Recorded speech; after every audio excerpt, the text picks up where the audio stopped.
Dapat nating protektahan ang buhay, at ituring ito na mas mahalaga kaysa sa anupaman. Kung gayon, sino ang realidad ng buhay? Sino ang realidad at bukal ng buhay? Ito ay si Kristo. Kaya dapat nating mapanatili si Kristo sa atin. Kahit na maiwala natin ang ibang mga bagay, dapat laging nasa atin ang Kristo na siyang buhay. Ano ang pangalan ng realidad ng buhay sa panahon ng Ama? Paano naman sa panahon ng Anak? Paano naman sa panahon ng Espiritu Santo? Hindi natin ito dapat na maiwala. Sinabi ng Diyos sa atin na huwag nating iwala ang mahalagang buhay na ito. Sa halip, panghawakan ito hanggang sa dumating siya. Sinisiraan tayo ng dyablo upang kunin ang buhay na ito. Nililibak niya tayo para magduda tayo. Sa ganitong paraan, mawawala ito ng hindi namamalayan. Kung gayon, sinabi ng Diyos na, "Ako ang buhay." Kaya hindi ito dapat na mawala sa inyo, kundi dapat mo itong panghawakan hanggang sa muling pagdating ko. Sa pamamagitan ng mga katuruan sa John chapter 6, ibinigay sa atin ng Diyos ang katotohanan na nagpapahintulot sa atin na panghawakan ito. Ang kumakain ng aking laman at umiinom ng aking dugo ay nananatili. Kanino sila nananatili? Sila ay nananatili kay Jesus. At kanino nananatili si Jesus?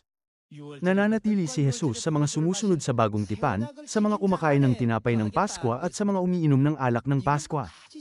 Iniutos niya sa atin na ipagdiwang ito hanggang sa huli.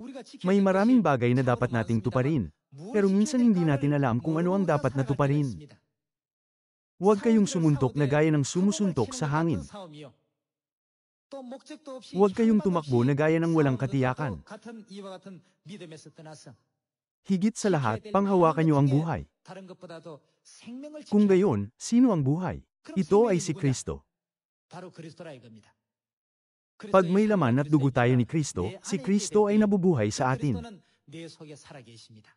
May maraming paraan upang matiyak na ang Espiritu Santo ay laging nananatili sa atin. Dapat nating gawin kung ano ang nakalulugod kay Kristo.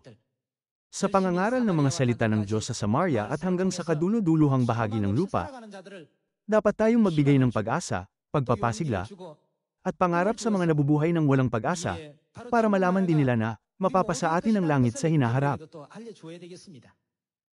Nasusulat na, mapalad ang bumabasa, at ang nakikinig ng mga salita ng propesya at tumutupad dito. Ang salita ng Diyos ay napakahalaga dahil nakikilala natin ang Diyos, nauunawaan ang kaharian ng langit, at nakakatagpo sina Ama at Ina sa pamamagitan nito. Hindi lang natin dapat nabasahin at pakinggan ang salita ng Diyos, kundi tuparin din ito ng may pananampalataya. Dapat nating alalahanin na ito ang tanging paraan upang mapanghawakan ang putong ng buhay nang hindi ito naiwawala. Gaano man kahalaga ang mga makalupang bagay, ang pinakamahalagang bagay ay ang buhay mismo.